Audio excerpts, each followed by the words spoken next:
In this episode, or what I was doing, or if I was just kind of nervous and made excuses to leave, or if I had to take a dump or whatever.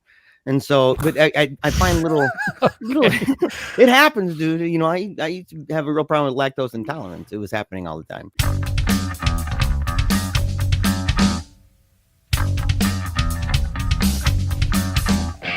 Welcome. You're listening to Paleo Cheese Podcast, episode 23, part 2, with guest Jason Brant, In the Mouth of Madness.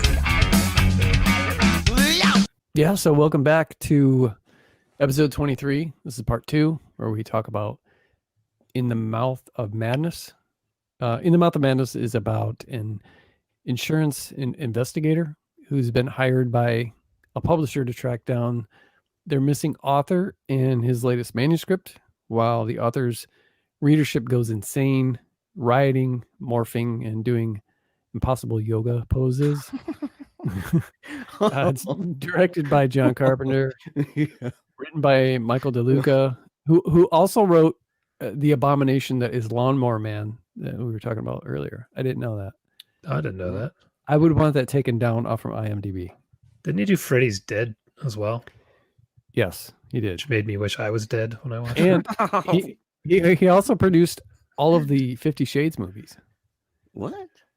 Wow. Wow. Okay. He's got a rolling in a lot of loot. Yeah. He's a bigwig now. Yeah. He Yeah. does real shit. The film stars Sam Neill and others, including Charlton Heston plays a. Which is hilarious, dude. Yeah. I was like, dude, Charlton Heston. So I haven't seen this. I hadn't seen this since, it's been at least 15 years, I guess. It's 1995 film, I believe. Mm-hmm. And I hadn't seen it since I think I've only seen it actually one time. And Jeremiah, you just said that you realized that you had seen it, but it was still kind of watching it for the first time sort of for you. Yeah. Yeah, it was like, and that happens a lot, I think, with me. Yeah. I don't know if it's because, I used to walk outside to smoke cigarettes and stuff like that, back in the day, or, what I was doing, or if I was just kind of nervous and made excuses to leave, or if I had to take a dump or whatever. And so, but I find little, it happens, dude. I used to have a real problem with lactose intolerance. It was happening all the time, but like, the thing is that, I see these movies and I can just see you. So what movie we watch tonight? Okay. You're not serving milk, right? Okay. We're good. Well, dude, it was the worst because back then I was like drinking milk all the time. Like I didn't know. I had no clue, man. I'd drink milk and I'd eat cheese every day. I'd have cereal in the morning. And it was just, and then I was drinking tons of caffeine, like Monster energy drinks. And so, dude, I was just, it was blowing through rolls of toilet paper like every day. It was pretty bad. And so that might be one of the reasons why possibly that I don't really remember much about it. But when I watched it, I'm seeing these glimpses, man, little things here, little things there that reminded me.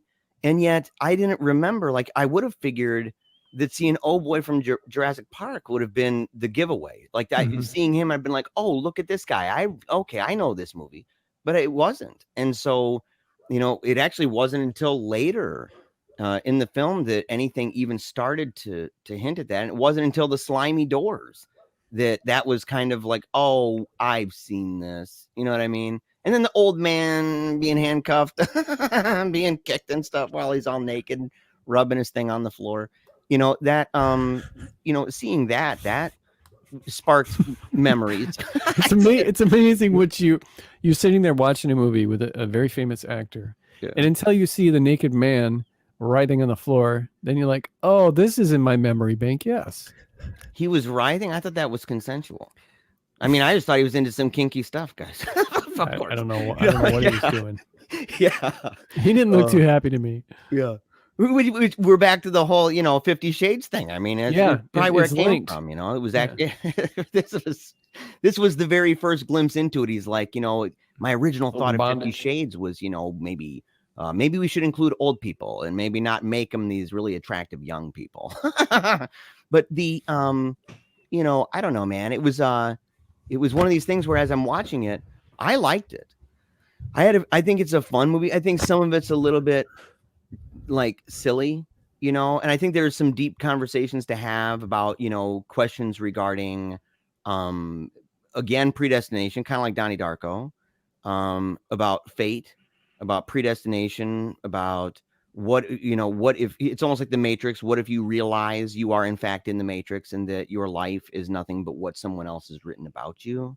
So that kind of conversation, those kind of thoughts can arise in analysis of the film.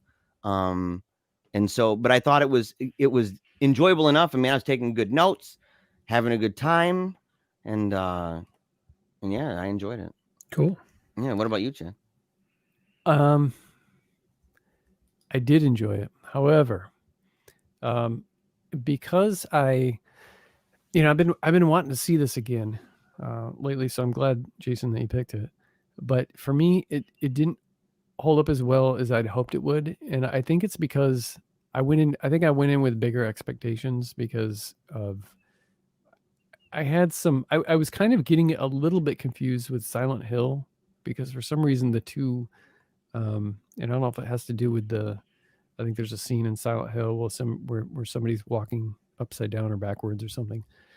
And so, in just being in kind of like another weird place where there's monsters and stuff like that. So I was kind of mixing the two a little bit. And I think I didn't realize that this movie was as, I don't know what the word is for like comic booky kind of, like you said, Jeremiah, it's kind of silly a little bit. And one of my biggest fears is like going insane. And so if I read a book or watch a movie where they're, you know, that has a really dark tone and you're watching somebody kind of do that, it's kind of disturbing to me. And so I really, really like the idea and the whole concept of this. I just felt like that part of it wasn't as dark as I thought it could be. And I think that a lot of it has to do with, you know, it just being Carpenter. He's kind of, I mean, I love Carpenter. I don't like all of his movies. There's a couple that I know that a lot of my peers just love that I'm like okay with, like The Fog or what's Don't say Big Trouble in Little China. I swear to God. Do not say Big Trouble. I will leave. Prince of Darkness. Prince of Darkness for me has a couple cool scenes, but then the rest of it is just kind of all over the place, and I kind of don't get the appeal. But like The Thing, Halloween, two of my favorite movies of all time, that to me don't kind of have that Carpenter silliness to it. But I don't know. I don't know if you get what I'm saying, but I just I'm not a fan of remakes, but then again, there are some movies that I wouldn't mind seeing. Like if this was remade with the same plot and everything, even if I had Sam Neill in it, because I thought he was great, but the tone of it was just so much darker. And there were some things in this movie that I felt were like that. The dude that's handcuffed to the woman, that was pretty creepy and just random. It's like a David Lynch thing. I loved that. I also really liked the exterior of that hospital. Yeah. That was that was unsettling. I don't know why. Just the way that it sat and there's no trees around and everything. And but I mean, I liked it. I'm glad I saw it again. I think I was just because I know the first time I saw it, I paid attention, but I didn't really, like, I couldn't have told you what's In the Mouth of Madness about. I'd have just been like, I think it's about a writer who drives people insane. I didn't really, couldn't have told you about the insurance investigator part and that they're trying to look for him and stuff like that. I didn't remember. I think a lot of people who've seen this can't tell you what it's about because it's so convoluted in the way it tells the story that it's actually a movie I think benefits from seeing it more. Like, this is probably the 6th or 7th time I've seen it. Wow. And every time I watch it, I pick up significantly more to the story. Yeah. The first time I thought it was one of Carpenter's lesser films. I didn't really love it all that much, but each time I watch it now, I really, really like this movie now. Yeah. Having seen it, I watched it again last night, and I was shocked at picking up more and more stuff. Like, go ahead, sorry. No, please. I was gonna say, like, the book covers for Sutter Kane, who's obviously a Stephen King surrogate, right? Yeah. The book covers for, God, now I can't even remember the names of all of them. One was they're all plays off of H.P. Lovecraft stories. I'm gonna have to look at the names of them. Sure. But the covers show things that happen later in the movie. Every cover is a scene from the movie that happens later. Okay. So when Sutter Kane is writing this story, all his books that have led up to In the Mouth of Madness, which is the John Trent story of taking the book back and ending the world, each one of those has built up to this final book, and that so much so that the covers are scenes from the final book. I had never noticed that until this week watching it. I'm like, oh shit, that happened here. And, that's the tunnel that he runs down from the monsters. That was the cover of one of the books. So how did he even get the idea though that you could put, because when I saw he's like, I know where you're going. He's having that vision. He's like, he rubs the inks under his eyes, right? And then all of a sudden he's like, oh, I think I see this. And he's cutting it out. And I'm waiting for something that's like, that makes sense. Maybe glaringly obvious. Right. But then he shows him this map, and he's got this, it's almost like a map inside of a map, right? Laid out on the table. And he's like, it's a city. And I'm looking at it, and it even shows the close up and kind of goes down. And I thought, how in the heck do you come up with that from that? I didn't understand. Like, where is he seeing that this is a city, or, you can go here? Does it say it? Are there the words? Is there what you're saying right there? And that scene completely summarizes for me the movie National Treasure, where it's like, where did you even get that? I hate that movie for that reason. It's like, where did you even get that? I thought the same thing, and I thought maybe I didn't look at the covers. Maybe there's some kind of, because I know that I don't think there's any font in those, and I didn't know if there was any kind of like maybe blood streams or outlines. There's a line. There's a line on each cover, and what he does is he cut around the line. The problem is, this is the first time I'd seen the line too. Every other time I'm like, I don't understand how he's cutting around this and making this shape. I don't get it. Watching it this time, I don't know if it's because I have a bigger TV than the last time I watched it, or it was a higher quality version, but there is a line that is traced around all the covers, and he cuts that out and puts them together. And that's what creates it looks like it's New Hampshire or something like that. Yeah, it is. It's right below Maine. Yeah, because I made that out. Now, does it say on there that it's a city? Like, how does he? I mean, because I can imagine someone going, dude, look, this is kind of cool that you can put this together like a puzzle, but not indicating that it goes anything beyond that. So there was a mark on the map, or on one of the covers, like where that city was, and that was when they looked at the maps of, let's just say it's New Hampshire. I'm not sure if that's what it was, but I think it was. And there was no city there. But when they overlaid the map on, that's the spot they drove to. And that's why when they were driving, they were lost for a long time because they didn't know exactly where it was. They just had a rough idea. They drove around all night until they, found it, quote unquote. I'd be nervous, man, about, maybe interested to see a remake of this, because that they're going to take out some scenes that kind of make the main character a little less gritty, like the really glaringly obvious one where he's got his arm pressed up and he's talking about going upstairs to check out the files. I'm like, did he really do that? That was funny. Yeah. He pushed his cards right into the table. Like, dude, I'm like, you really, and it's so funny, the choice of words for that, like, we can go up and check out the files together. I'm like, what? Yeah.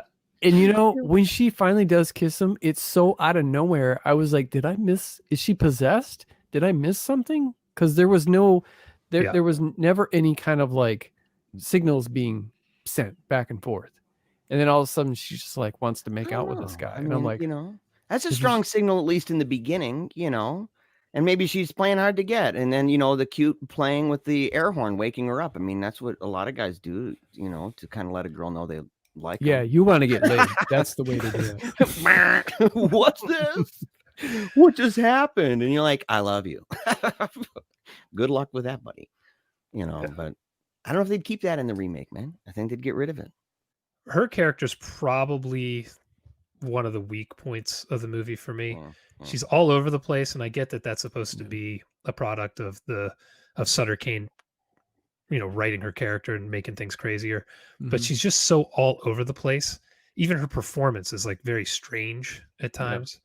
So it's definitely an odd part of the movie. She's pretty hot though.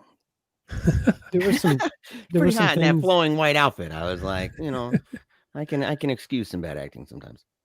There were some things that I thought were legitimately creepy for sure, like his cell, until you kind of find out that maybe it's just for show. He doesn't want to go out because he feels safe in here, because the guy that comes to visit him even mentions, that he alludes to the fact that he might be doing this whole cross thing on purpose, to let him stay there. But that he knows all the details. So like, just because he can basically describe himself or act like certain things, he may just simply know the details of a con, right? Or like the details of a crazy person and be doing that. And he needs to know for sure. Yeah. The bike riding scenes, particularly the one where the boy ages and his flowing white John Carpenter-ish hair is going around, that's pretty creepy. I think that's why when they went into like territory where like the makeup went into because like the lighting in that and just the pacing of the headlights on that thing, and you're just seeing this, you can tell what it is, but it's not super detailed. You can tell it's an old man, which I guess is just this boy that can't I can't remember what he said. I can't get out of here. I can't. He won't let me. He won't let me out. I can't get out. He won't let me out. Which I thought was a creepy thing to say. And there was another creepy thing that someone said that I thought was I can't remember what it was. One of the people that were like had gone insane, or the woman says, "I'm losing me" a couple times. Yes. Yeah. That was unsettling. I'm losing. Yeah, that's such a good line. I'm totally going to steal that at some point. I mean, you're going to edit that out, right? Yeah. We'll do that for you. Yeah.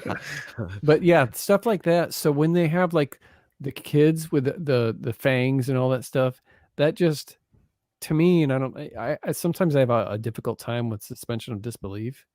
And so that kind of thing, like that dialogue, like I'm losing me, the man on the bike, some things like that, the guy on the floor, the handcuff, that type of stuff was really creepy to me. And so I know they're trying to make these creepy kids, but for me, it just kind of did the opposite. I felt like they could have maybe done something a little bit less like in your face and something a little more creepy. But I don't know. I mean, I don't want to completely trash the whole movie. I do like this movie.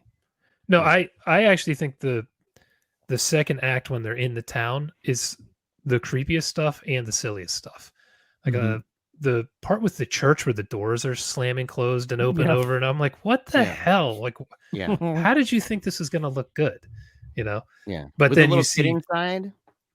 There's a kid. With a little kid, yeah, and then it finally turns into Sutter Kane, and you're like, what the hell? And that's where my favorite line in the movie is. It's the weird looking dude with the long hair who was Vigo the Carpathian in Ghostbusters 2, the guy in the painting. Oh yeah, that was him. He's like a strange actor, and he's going, Johnny boy, and he keeps like saying, Johnny my boy, and his line delivery is so funny to me. And he looks like he's like 65, but the kid is like 7. And so I don't know, everything with that guy is odd. Vigo the Carpathian is an odd choice for an actor. It looks like he would have been the village boxer. Yeah, his nose looked like it had taken some damage, that's for sure. Yeah, he kind of reminded me of the guy, and I think I've said this before, of a different character, but this guy even more, man. He looks like the full makeuped out character who played the part of the Beast in the old 1990s Beauty and the Beast thing, but just way less attractive. Like if he were to be a pirate instead of like living, with operas or, in a castle or whatever, if he wasn't living in a castle and instead he was a gross pirate with gingivitis or something, and like scraggly hair. But dude, the thing is, the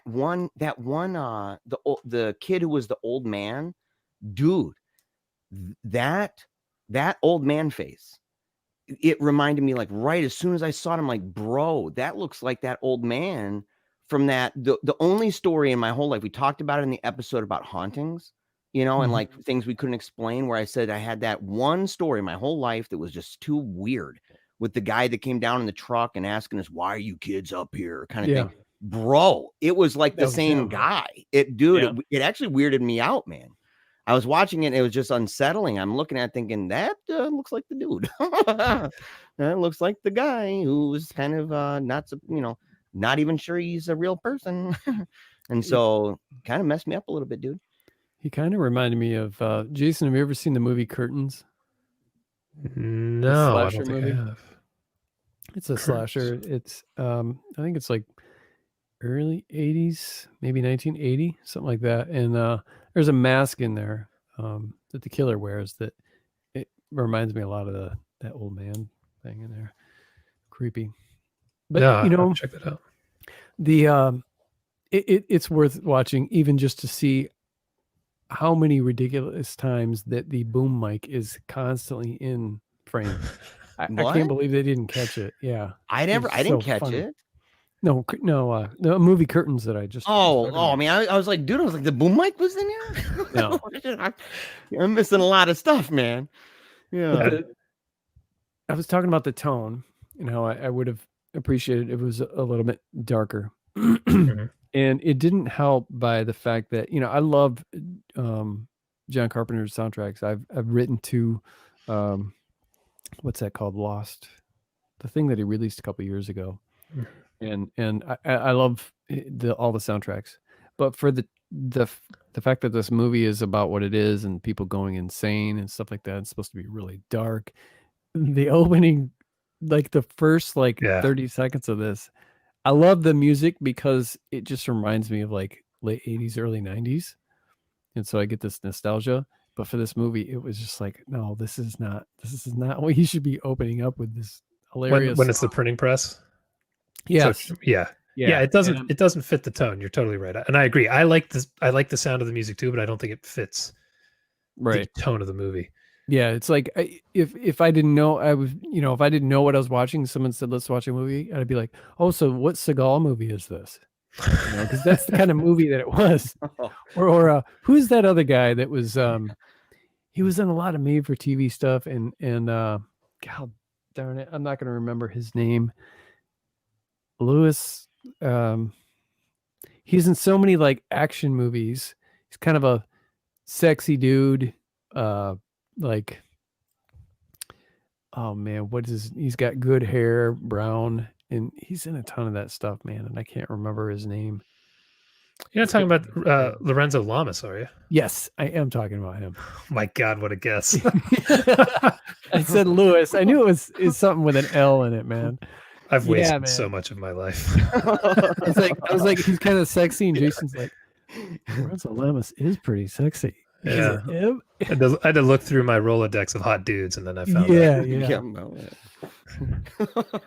But yeah, it reminded me of something like that. Like that's what I'm watching is some kind of late 80s action film. The main reason I keep going back to this is because of the writing, which is funny coming from a guy who hasn't written many screenplays, including Freddy's Dead and apparently Lawnmower Man. But I just really like it's a different kind of structure to the movie. And I like that pretty much the entire story is given away in different chunks through dialogue and through the book covers and things. And when you watch it, knowing what the ending is, if you can see that basically they give the whole thing away. When they're driving in, the woman Stiles says something about, if everyone else is insane and you're the only sane person, you're going to be really lonely and you could add up at a padded cell yourself. And he says, oh, that wouldn't happen to me. Mm-hmm. So that's like serious, foreshadowing. And then in the bar, Vigo the Carpathian says, I don't know what came first, the book or us, meaning like the town and all the people and stuff. And that's like a huge, obviously that's like the spoiler, for the end of the movie. So that's the kind of stuff that makes me come back to this movie and appreciate it more, even getting past some of the silly choices that are made with some of the shots and stuff. But some of them are creepy. Like when the woman comes out of the car and she's like, her head's reversed and she's, that looks so cool. It does. Yeah. So and the noises, dude, the crackling, dude. No, man. It's still totally a John Carpenter movie in that regard. It's just the different kind of narrative structure is something I really dig. It's a shame that kind of like body morphing stuff has been done so much that now it's like, when it used to be creepy, it just isn't anymore. I think that one still counts. Like I'm serious. Like, so too. I'm just saying, like, a better example, I guess, would be like the shaky head thing that used to be cool, like in Jacob's Ladder when it was done the first time. Where you can't make out their face and they're shaking, or the body's shaking all over. And I've seen movies where that's their whole gimmick. They do it in Amityville, so have fun with that. No. Then you do it in one shot, and I was like, oh god. I kind of liked the silliness of the film because I think that there's probably a number of storylines that people would go in, but I think the ultimate arc of this whole thing is that is fate. That you didn't ask to be born here. You think you know who you are, but you don't. You think you're writing the story, but you don't. And when you realize that, paradoxically, right, because that would give away a degree of freedom, that at least you're free to even know that you're not free. That when that happens, it makes you crazy, and that you will laugh at the whole thing and realize you're just basically a movie, right? You're just simply a kind of a fading dream, like an aesthetic thing. And I think that the way that it treats it like it's cyclical. Okay. Like, I can't get out, right? Even when you want to, you're trapped inside of the thing that just keeps repeating itself over and over. It's a cyclical view of reality, a cyclical view of life, that when you think you can evade something, that the writer of the story, right? The writer of the story, which is a wicked thing, right? It's not good. It's not good. These are bad demons, right?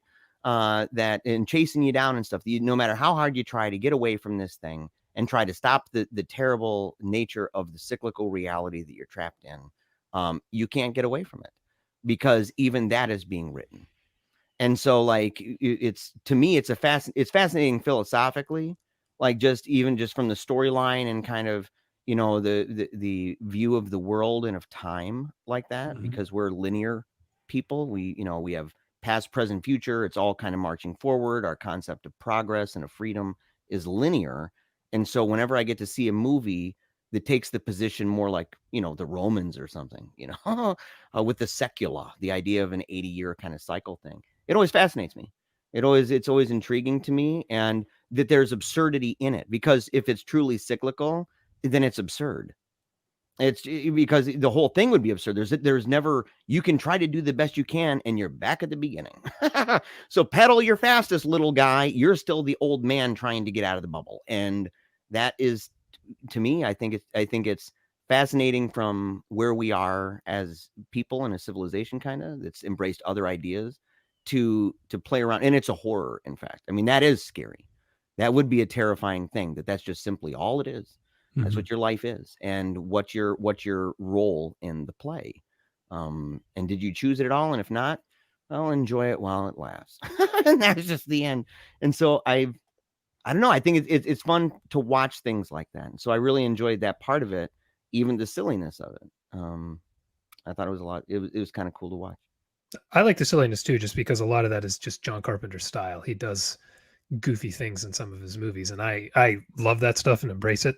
I don't know if I would if other directors did it, which makes it sound stupid on my part, but I don't know, he's just something with his style. So even like I said, the doors closing, I'm watching that, I'm like, why would you do this? But it does add to a bit of the charm, particularly for the period. But to what you were saying, that's one of my favorite shots of the movie, is the end when he goes into the theater and he's seeing his story play out. And he starts laughing, and then his laughing just turns into like a madness, like a laughing, crying hysteria, and then it ends.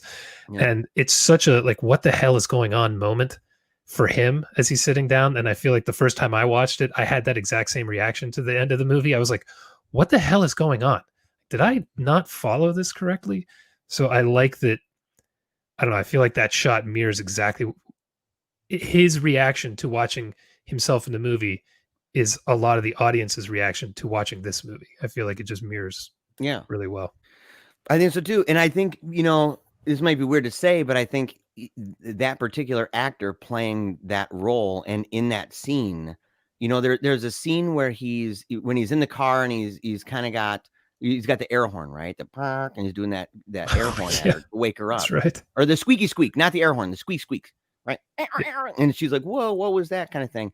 His smile is Grinch-like. Like you can see that he's an attractive guy, but at the same time, that smile has kind of the Grinch to it. So in the end, he's laughing hysterically, but the teeth particularly, right? And in the way that the wrinkles are on his face as he's laughing in his eyes, he played it brilliantly. I feel that ending scene, I think he did amazing with that. And you know, it was one of those, and it was a realization for him too. Get back into the philosophical thing. It was a realization that, you know, when he's wiping off the crosses off his face, which is kind of weird that they were put there by crayon. I'm thinking that's pretty fake. I've tried like white, you know, drawing a beard and stuff with a crayon. It doesn't work, guys.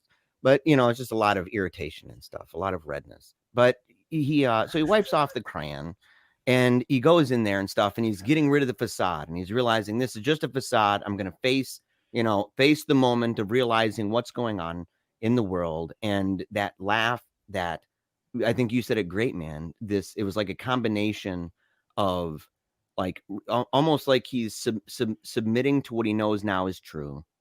And he's absolutely terrified at the reality that it is true. And he's helpless because it is true. And all of those emotions at the exact same time are coming out of him. And I felt that he nailed it. And so did his teeth. You know, his teeth should have won an award for that. Because it really did a good job. His teeth did great. Sam Neill's teeth are great actors. Yeah, they're great actors. Oh, yeah. But to your point, an award. Yeah, go ahead. I was going to say, I think without Sam Neill as the lead actor, that this movie wouldn't play as well as it does. He basically carries the entire thing on his shoulders. Yeah, I agree. He does. Yeah. I've always liked him ever since I think it was Dead Calm was the first movie I saw him. I love that. Yeah, me too. When I first saw that, what was that, like 89, 90, 91? When you saw it, I think it might have come out in the 80s. Yeah, I saw it on VHS. I remember that after it came out, but right after it came out. Loved it, man. Loved that. It's one of those movies that just went in blind. Plus, I love like Billy Zane too. Oh yeah, absolutely. Billy Zane. One of the other movies I picked, Demon Knight. Billy Zane's the villain in that. It's good stuff.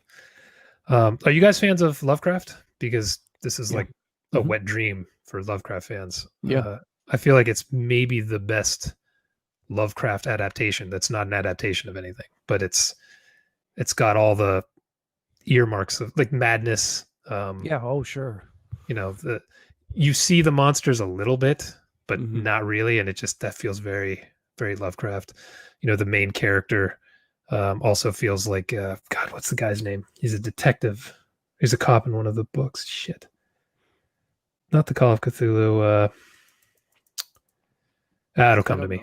I don't know his name, but I've only read Call of Cthulhu. I've read all of the Reanimator ones, which are my favorite. I prefer those over there's a lot I haven't read because I've got to be in the mood. It's kind of dense.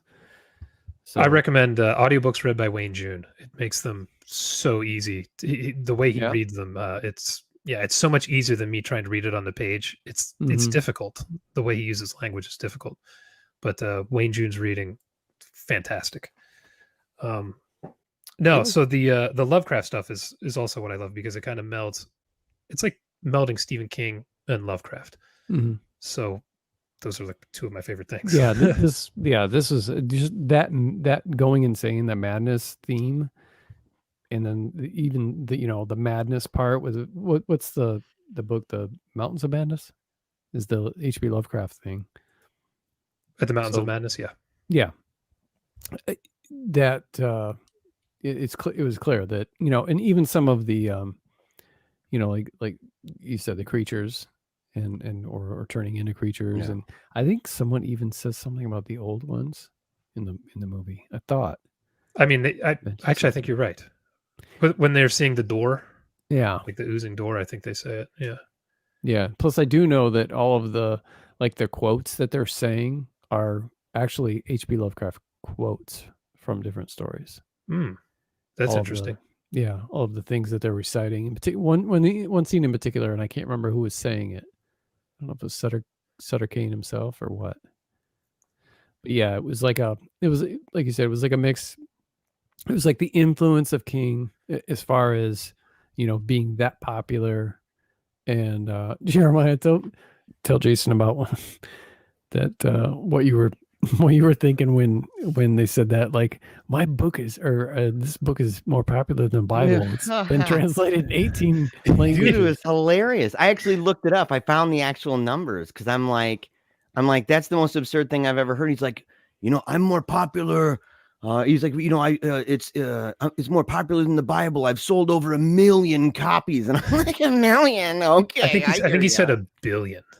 Was it 1 billion? I hope, because if it was 1 million, that's like release day. So, according to Guinness World Records, as of 1995, it had sold 5 billion copies. It's the best-selling book of all time.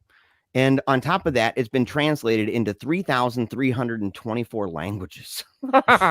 So I was like, dude, I'm like, homie, you got a little ways to go. I think it was little ways. A facetious statement, probably. Yeah, of course. Yeah, because I kept saying the 18 languages thing. I'm like, that's for a best-selling author. That's not that much. It's not. Yeah, I put a book out by myself, and it's translated in four different languages. Damn, really? Yeah, 18. Yeah. You know, if you think about back to what I was saying about the Lovecraft, and then I'll let it go. But even the book In the Mouth of Madness is kind of like Lovecraft's fictional Necronomicon that goes across some of his books.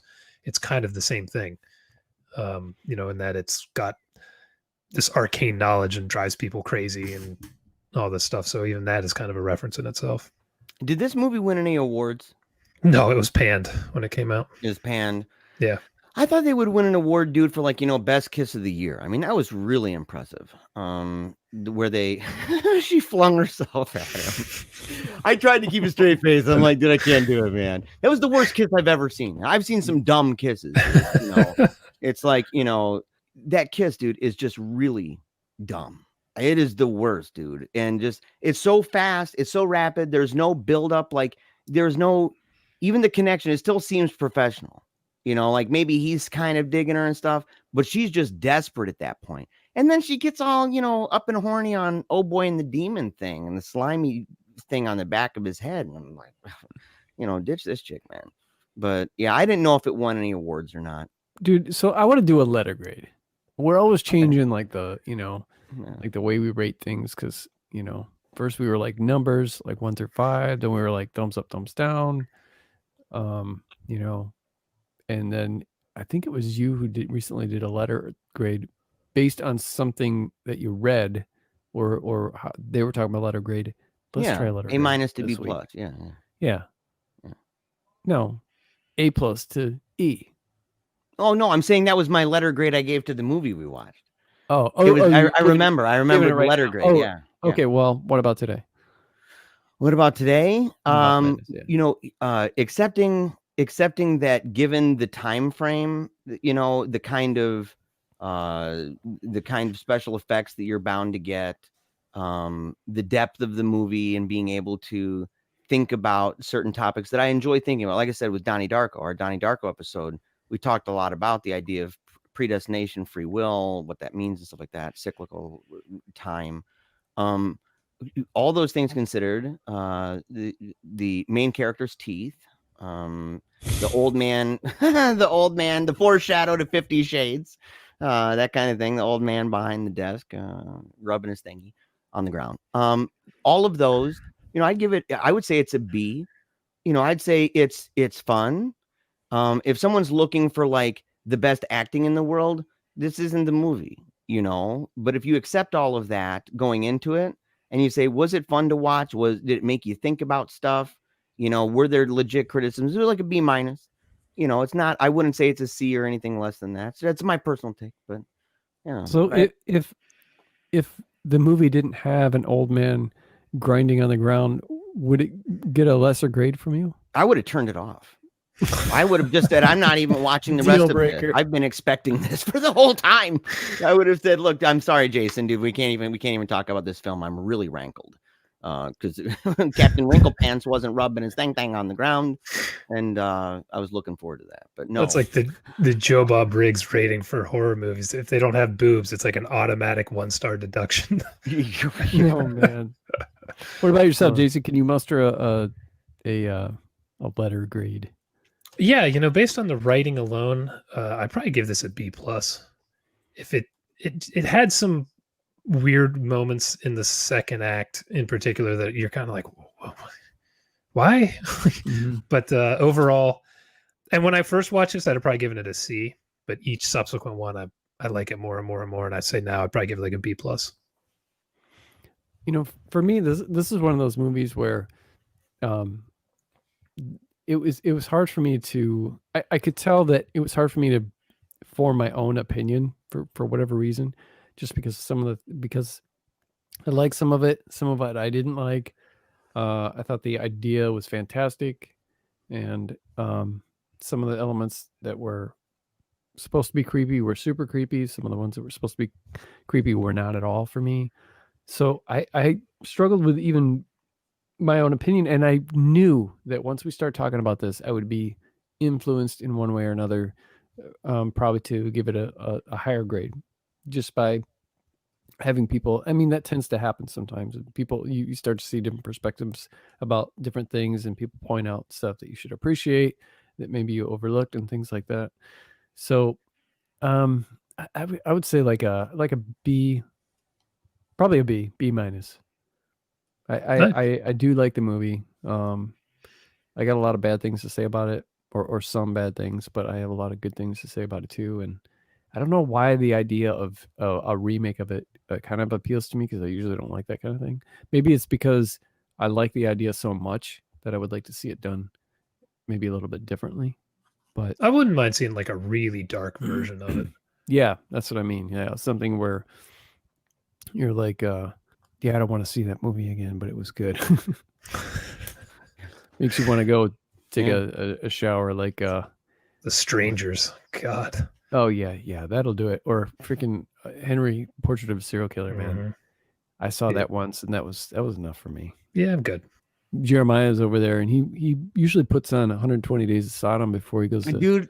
I was thinking that same thing, but I couldn't think of the exact number of days, dude. I was gonna say it to you. Oh man, we're on a wavelength, bro. We are, dude. You got me. So, speaking of wavelength, Jeremiah, I know that you, right after the movie, you got on your moped, you ran.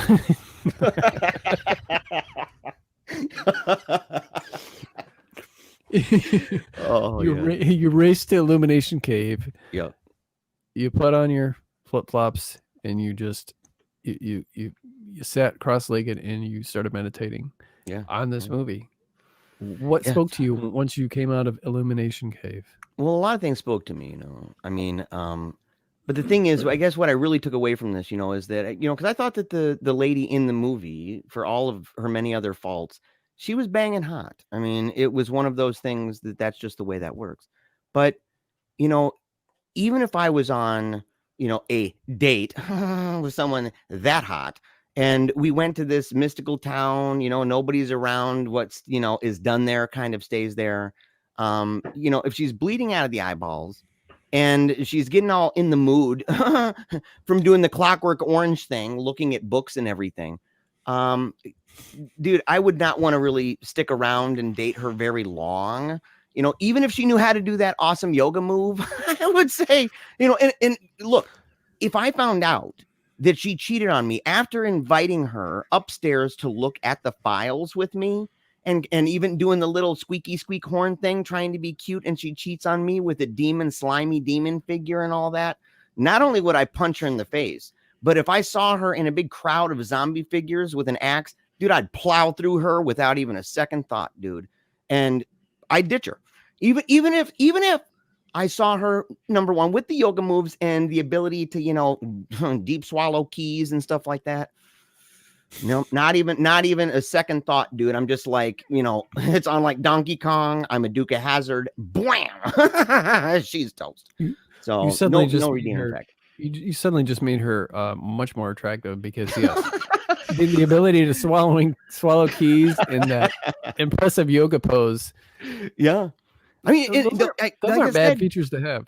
Yeah, but dude, you know, or qualities. The files. She lost me at the files, and so, you know, it's like one of those things. So just, you know, for people who watch this in the future, you know, or for people who, you know, are still in the world of dating and haven't landed the big one like I have and everything and all that, you know, just keep that stuff in mind. You know, that sometimes, you know, even those yoga moves, even the swallowing of the keys, it just doesn't make up for not, you know, being willing to go check out the files upstairs, or of course, cheating with a demon creature from another dimension. So she's, in other words, she's not your type. Yeah, she's not. No, she's not my type, dude. But that's my takeaway, dude. And I hope a lot of people benefit from that. I think there's a lot of people that could really benefit from that in their lives. What about you, Chad? Something tells me that they learned that before they even watched the movie. So. I think everybody will be okay. Me, you know, I think the thing I learned most from this movie is that a single black crayon can go a heck of a long way. You can use that sucker for days on end and never run out of wax. It's true. Oh yeah. Yeah. Just the black one. Single black crayon. Single black crayon. You can cover your whole bedroom with all kinds of stuff with a single black crayon. Yeah. Never run out. Yeah. I suspect realistically that you had to have 20 crayons at least to do that wallpaper he came up with. Oh man, dude. So yeah. Jason, plug your stuff because you're constantly talking about how much you're a writer and you write this and you write that. So it's embarrassing. Go ahead and do the thing that you always do. You know, people are so sick of hearing it. I think I'll just keep it short and sweet. Author JasonBrant.com has all my stuff. It's got links to Final Guys, some of my YouTube stuff, my books, everything's on there. Check it out. A lot of free stuff. I got free books. So if you want to try some out, I've got like 3 free books. Give one a read. If you don't like it, you know, maybe don't leave me a 1-star, but you can move on. No harm, no foul. There you go. Great, man. Well, dude, thanks for hanging out. I'm glad that, you know, we've chatted on Twitter and we chatted in Final Guys, and I listen to you bitch about me on the podcast and what I'm making you do every week. I am sorry for that. I knew it would be bad. I think that's kind of why I was like, you know what, dude, I'll hold your hand. We'll do this together. So, but dude, thanks for hanging out. And I'm sure we'll probably do, you know, this again in some way, talking about, you know, movies and stuff. I brought this up to Jack and Hunter that I get such a kick out of the Final Guys because I can't really think of, with the exception of maybe like my kids, I don't really have anyone where in real life where it's like, they're just all about horror. They know all about horror. You know, they know actors and makeup artists and genres and all this kind of stuff. So it's like having this passion since I was like 5, but not really having a lot of people to talk to about it. Mm-hmm. And that's why it's so cool sharing some of the stuff with Jeremiah. So when I discovered the podcast, I was like, that's my tribe. So I get a kick out of, you know, even if it's just, you know, watching you guys and trying to partake to the chat room at what you guys are talking about, because you're talking about all of the stuff that I've been, you know, obsessed over for way too many years, man, since I was a very young boy. So, well, thanks so much. I mean, you're the exact kind of person we want to find the show, because I mean, I'm the same way until I started talking to those guys. Like I don't have anyone around me who's as into this stuff as I am. So yeah, just Final Guys is kind of an outlet for me to talk about all this crap I watch all the time and all these, the books I read and all that stuff. It's kind of my whole, I consume a lot of this stuff. So you're exactly the target audience. And I appreciate you coming in every week and, keeping the live stream going and stuff. So it's been cool. Maybe not the Amityville stuff, but everything else. It's been a pleasure. Yeah. I won't be recommending anything once we get through this. I'm going to make you do Hellraiser now. That's the payback. Yeah, man. That's right. Jeremiah, where can they find us, or if they want to email us or whatever? Everywhere online, man. You got Instagram, you got Twitter, you got Facebook, and you got YouTube, you got Gmail, and all of Acast and Apple Podcast. In fact, we got a lot of people who are listening MySpace. MySpace. So almost everywhere. We got a Zanga, I think, somewhere. You know what I mean? And what's your AOL Instant Messenger handle? Yeah. Oh my gosh! And so Tell you can about find our Angel Fire site and our GeoCities website. What was the? Oh, you can find all of that, and maybe there's ones out there we don't even know about, and maybe fan stuff. You can find all of that at Paleo Cheese, and remember that cheese is spelled. It's one word, and cheese is spelled with a Z. That's where they can find us, Jen. All right, man. All right. Till next time. Yes. Thanks for having me. Yeah, of course.